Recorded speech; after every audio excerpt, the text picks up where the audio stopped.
Welcome back to the deep dive. We've got a really interesting stack of sources you sent over this week. Yeah, it looks like we're digging into the world of global connectivity again. That's right. Specifically, digital SIMs, eSIMs, and how they're changing.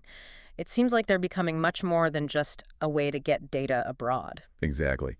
So our mission today really is to unpack that evolution. We're looking at the source material, focusing on what one company, eSIMo.io, is doing. Okay. They seem to be leading this charge, turning the eSIM from, just data into what the sources are calling an all-in-one digital SIM solution. We want to do this quick but thorough for you listening. All in one. I like the sound of that. So we're talking data, obviously, but also voice calls, rewards, even some new stuff coming down the line. That's the plan. It feels like a big shift in how we'll stay connected when traveling. Definitely. Okay, let's kick things off with the core stuff, getting connected globally. So the first big hurdle, traditionally, was getting both data and voice easily when you travel. eSIMs nailed the data part early on, right? Lightning fast coverage, 200-plus countries mentioned here. The data became pretty seamless. Yeah. But voice was often still a pain, either expensive roaming or juggling. Making, and I quote, crystal clear international calls directly from the eSIM plan. How exactly does that work technically? Is it just voice over IP? Well, essentially, yes. It's clever, though. Traditionally, mobile networks treated voice and data very differently, technically speaking. Separate systems, separate billing, which is how carriers justified, well, let's be honest, those crazy roaming charges. Yeah. What platforms like this are doing is basically running the voice calls efficiently over their existing fast data network, treating voice like any other data packet, using VoIP, but optimizing it heavily. So when they promise crystal clear, that suggests they've prioritized it, making sure the quality is high, even if it's technically data. Precisely. It implies good quality of service, or QoS, management. They're basically saying, look, we've built this robust data network globally. Now we're layering high-quality voice on top of it, bypassing all that old expensive infrastructure. But what about the edge cases? You're somewhere a big remote, data signal's choppy. Does your call quality just tank? That's always the potential challenge with VoIP, isn't it? Yes. Success really hinges on that underlying data network being as strong and reliable as they claim across those 200 countries. If the data pipe is solid, the voice should feel just like a normal call. Gotcha. So assuming the tech holds up, the big win for you, the traveler, is just simplicity. Simplicity and predictability. It tackles two massive headaches. First, no more airport SIM card scramble trying to figure out plans in another language. You've been there, done that. Right. And second, it directly tackles that fear of roaming shock. The sources make a big deal about no roaming fees for these calls. It's huge. It puts voice and data, finally, under one simple digital roof. One plan, one bill, predictable costs. That's the promise. Okay, so summarizing that first bit. Seamless data plus voice, worldwide calls, no surprise roaming fees. That alone feels like a pretty big deal compared to the old way. It really is. It fundamentally changes the value proposition for travelers. All right, so they've sorted the connectivity, but the sources indicate this provider, eSIMo.io, didn't stop there. Let's shift gears to segment 2, the money side. They've introduced something called eSIMo Rewards. Ah, yes, the rewards program. This is where it gets quite strategic, I think. It's not just a standard loyalty play. It feels more like a built-in growth engine. How so? The sources talk about sharing an invite code. Exactly. You, as a user, get a unique code. Share it with friends, family, maybe your work team if you travel together. When someone signs up and uses the service through your code, boom, you earn eSIM money. eSIM money. Okay, is that just points or actual credit? The source calls it a digital balance. It seems much more direct than points. It functions like actual credit within their system. Think of it as a balance you can immediately spend on their services. It's not points you have to convert or worry about expiring quickly. So it's a closed-loop currency almost, useful only within their ecosystem. Precisely. Which is clever, right? It keeps you engaged with their platform. And what can you actually do with this eSIM money? The sources mention specifics. Two key things. You could use it to buy data plans for your next trip. Okay, so it funds future connectivity. Yeah.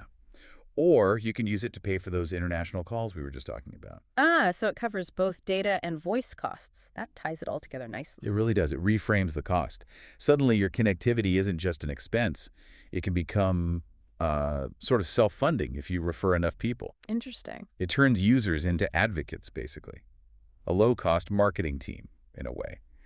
And for you, the user, It lowers your actual out-of-pocket cost, making the service feel much stickier. Yeah, there's some behavioral economics at play there, isn't there? If you feel like you earned your data plan, you're probably more loyal than if you just got a 10% discount. Absolutely. It feels less like spending money and more like redeeming a benefit you generated yourself. It's a smart retention strategy beyond just the viral growth aspect. Makes sense. So unified connectivity meets a self-sustaining financial incentive. Pretty compelling package so far.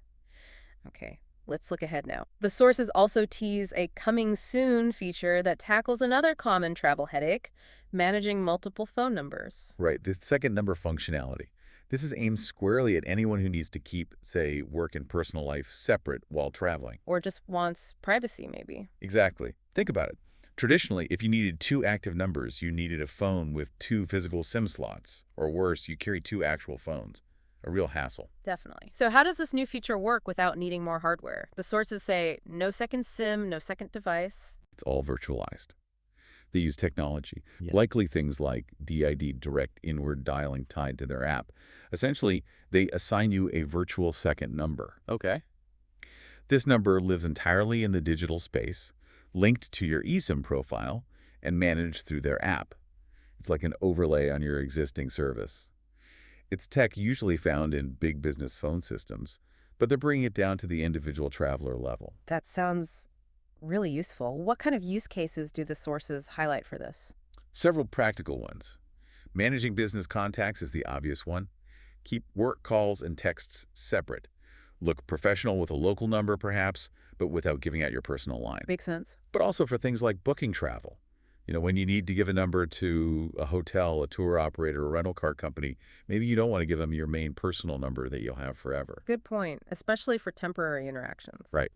Using a secondary virtual number lets you stay organized, maintain privacy, and just generally keep your digital life a bit cleaner when you're abroad. It's like a temporary disposable number, but integrated into your main service. Sort of, yeah. But potentially more permanent if you need it for ongoing business, for instance. It offers flexibility. And the call to action in the source material is pretty clear. They want people who are interested to sign up for alerts on their website, eSIMe.io. Yep, seems like it's launching soon, and they're building anticipation. It shows they're not standing still. They're continuing to add layers of utility. Okay, so that rounds out the feature set we've discussed. Let's try and pull this all together. So, reflecting on this deep dive, we've seen a clear progression, haven't we? Starting with that core connectivity, merging reliable global data with actual international calling. Right, getting the fundamentals seamless and predictable. Then layering on that clever eSIMo reward system, turning users into promoters, and making the service potentially self-funding. A strong financial and loyalty hook, yeah. And finally, looking ahead to this dual number feature, adding organizational power and privacy control without needing extra hardware. It really paints a picture of a comprehensive communication tool, not just a travel SIM. The sources pretty strongly suggest that if you're still that person juggling multiple SIM cards or getting hit with huge roaming bills, well, maybe it's time to look at these kinds of integrated digital solutions. I think that's the core message. If we step back and look at the bigger picture, this convergence data, voice, rewards, identity management with the second number, it points towards something bigger, doesn't it? What do you mean? It's like moving towards a single digital identity for when you're mobile, especially internationally. You're less tied to physical SIMs, specific national carriers, or complex contracts. Everything you need is in one digital profile, accessible anywhere. A digitally native identity for travelers. I like that framing. It fundamentally changes the power dynamic between you, the consumer, and the traditional telecom industry. Which brings us to that final thought, that question for you, the listener, to chew on. If these agile digital platforms can bundle all this voice, data, rewards, multiple numbers onto one virtual service, what does that actually mean for the future of the big traditional telecom companies? The ones built on physical infrastructure and national borders. Can they even compete with this kind of global utility and flexibility? That's the multi-billion-dollar question, isn't it? Will they adapt, partner up, or risk becoming just, well, domestic utility providers? Something to definitely keep an eye on. The whole landscape feels like it's shifting under our feet. Faster than ever. It's an exciting space to watch. Absolutely. Okay, that's all we have time for in this deep dive. Until next time, stay smart and stay connected.